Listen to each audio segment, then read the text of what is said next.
तूफान को देखकर रास्ता बदलने वाले इतिहास नहीं बनाते, तूफान से टकराने वाले ही इतिहास रचते हैं।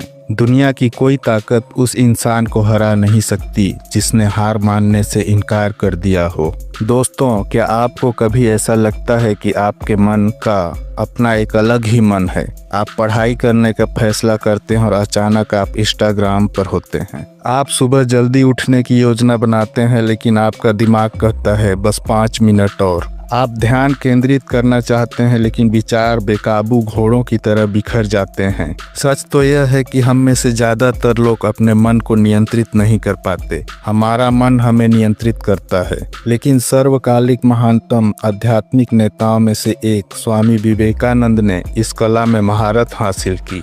उन्होंने एक बेचैन उग्र मन को एकाग्रता और शक्ति की लेजर किरण में बदल दिया, और उन्होंने एक ऐसा व्यवहारिक इतना कारगर सूत्र छोड़ा है कि आप इससे आज ही अपने मन को नियंत्रित करने और अपना जीवन बदलने के लिए लागू कर सकते हैं। मेरे साथ अंत तक बने रहें, क्योंकि मैं विवेकानंद की चरण दर चरण विधि का विश्लेषण करने जा रहा हूं और आपको बताऊंगा कि इसका उपयोग व्याकुलता, भय और संदेह पर विजय पाने के लिए कैसे करें। हम मानव इतिहास के सबसे शोरगुल वाले समय में जी रहे हैं। सूचनाएं, रील, विज्ञापन, अंतहीन विकल्प। हमारा ध्यान अवधि घटकर केवल 8 सेकंड रह गई है। कोई आश्चर्य नहीं कि हम चिंतित, बेचैन और एकाग्र महसूस करते हैं। लेकिन विवेकानंद ने बहुत पहले ही इस बारे में चेतावनी दे दी थी। उन्होंने कहा, मन एक बंदर की तरह है, बेचैन, एक डाल से दूसरी डाल पर कूदता रहता है। लेकिन बंदर में नशा, फिर बिच्छू का डंक और फिर एक प्रेत बाधा जैसे अनियंत्रित मन की प्रकृति। आज हमारा मन भी ठीक ऐसा ही महसूस करता है, बेचैन, अति उत्तेजित, विचलित। तो सवाल यह है कि हम इस जंगली बंदर को कैसे काबू में करें। स्वामी विवेकानंद बनने से पहले वे नरेंद्र दादा थे, एक प्रतिभाशाली लेकिन बेचैन युवक। वे सब कुछ पढ़ते, अंतहीन बहस करते और हर विश्वास पर सवाल उठाते। उनका दिमाग तेज लेकिन बिखरा हुआ था। जब वे पहली बार अपने गुरु श्री रामकृष्ण से मिले तो उन्होंने पूछा, श्रीमान, क्या आपने ईश्वर को देखा है? रामकृष्ण ने उत्तर दिया, हाँ, मैं उन्हें आपसे ज्यादा साफ देखता हूँ। नरेंद्र हिल गए। उनका तार्किक मन समझ नहीं पा रहा था, लेकिन अंदर ही अंदर उन्हें पता था कि इस व्यक्ति ने अपने मन पर काबू पा लिया है। इसलिए नरेंद्र ने ध्यान, अनुशासन और आत्मसंयम के माध्यम से अपनी यात्रा शुरू की। उन्होंने अपने बेचैन बंदर मन को शेर मन में बदल दिया। इस तरह वे विवेकानंद बन गए। और यही वह सूत्र है जिसे हम जानने वाले हैं। मन को नियंत्रित करने का वास्तव में क्या अर्थ है? आइए इसे स्पष्ट करते हैं। मन को नियंत्रित करने का अर्थ विचारों को दबाना या भावनाहीन होना नहीं है। इसका अर्थ है अपने मन को उस दिशा में निर्देशित करना जहां आप उसे ले जाना चाहते हैं। आपको विचलित करने वाली चीजों को रोकना, शोर को शांत करना, ताकि आप अपने उच्चतर स्वर को सुन सकें। विवेकानंद ने कहा, जो मन को वश में कर लेता है वह सबसे बड़ा विजेता होता है। वह नहीं जो राज्यों को जीतता है, नहीं वह जो युद्ध जीतता है, बल्कि वह जो स्वयं पर विजय प्राप्त करता है। पहला रहस्य एकाग्रता की शक्ति है।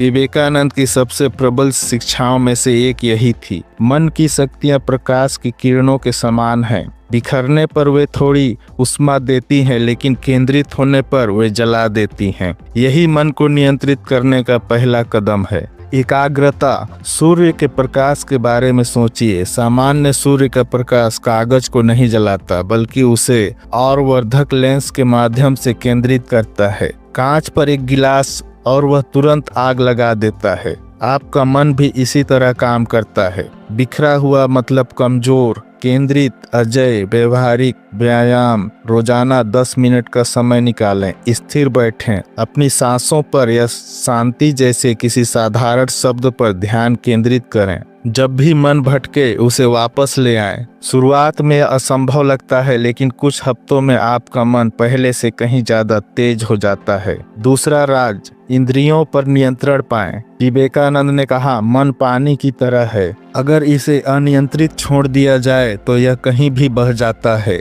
लेकिन अगर आप एक नाली खोदते हैं तो यह ठीक वहीं बहता है जहां आप चाहते हैं। हमारे ज़्यादातर विकर्षण अनियंत्रित इंद्रियों से ही आते हैं। हम खाना देखते हैं, हमें उसकी लालसा होती है। हम गपशप सुनते हैं, हमें उसमें शामिल हो जाते हैं। हम रील स्क्रॉल करते हैं, हम घंटों बर्बाद करते हैं। सूत्र सरल है, इंद्रियों को नियंत्रित करें और आप अपने मन को नियंत्रित करते हैं। आधुनिक अनुप्रयोग, सूचनाएं बंद करें। अपने फोन को खुद पर नियंत्रण न करने दें। खाने का समय तय करें। बिना सोचे समझे नाश्ता न करें। रोजाना छोटे छोटे प्रलोभनों को ना कहने का अभ्यास करें। इससे बड़ी लड़ाइयों के लिए आपकी इच्छा शक्ति मजबूत होती है। तीसरा राज, कमजोर विचारों को मजबूत विचारों में बदलें। यहाँ कुछ शक्तिशाली बात है। आप विचारों को सीधे रोक नहीं सकते, लेकिन उन्हें बदल सकते हैं। विवेकानंद ने कहा है, हम वही हैं जो हमारे हैं।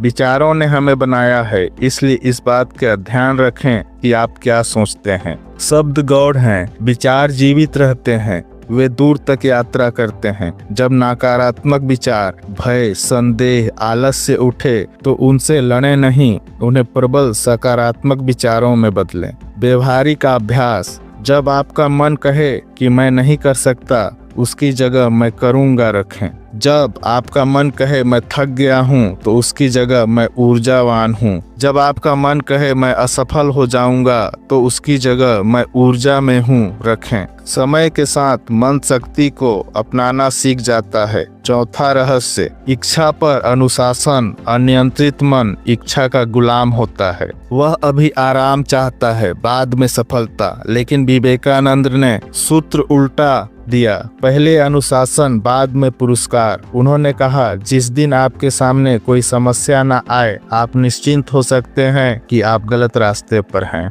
अनुशासन सजा नहीं है, अनुशासन स्वतंत्रता है। लालसाओं के बोझ तले दबे रहने के बजाय अपने मन को दिशा देने की स्वतंत्रता। आधुनिक अनुप्रयोग, निश्चित दिनचर्या बनाएं। सुबह की दिनचर्या, पढ़ाई के घंटे, कसरत का कार्यक्रम, उन पर टिके रहें, चाहे आप कैसा भी महसूस करें। अनुशासन का प्रत्येक कार्य